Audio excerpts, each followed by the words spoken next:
seen some of these sequences, like maybe in Desperado or Kill Bill, but you've never really experienced it in a game.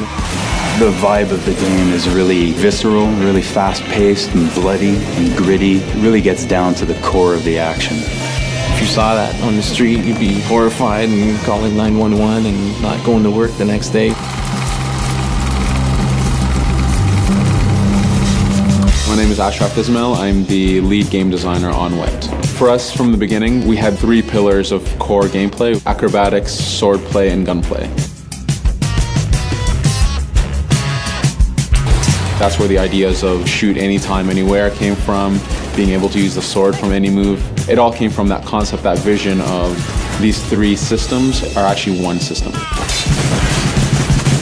Ruby is very agile, she's very fluid, and we really want the player to have that notion of connecting move to move to move without popping into a pose. Ruby absolutely moves with a certain grace, almost like a dance in a way.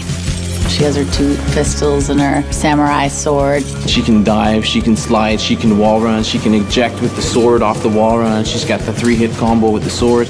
She can actually like rise up with the sword from a slide. She can bounce on enemies and then she can slice them up or bounce away from them and then bounce off the wall. All of these actions can be performed while shooting. There's a lot of mechanics that we've added that are fairly new concepts. For example, the split targeting, an auto lock and a manual aim arm. In previous games in the past, when you had a third-person shooter where you had a dual-wielding character, typically both of the guns would be aimed in the same direction at the same target. We really wanted to have the player use that dual-wielding to the max. We figured the best way to do that is to allow you to aim at 2 separate targets at once. And the split targeting, the idea there is that one arm locks on automatically on the target, and then you can actually aim the camera with the other arm. So every time you're doing acrobatics, you have something to work at.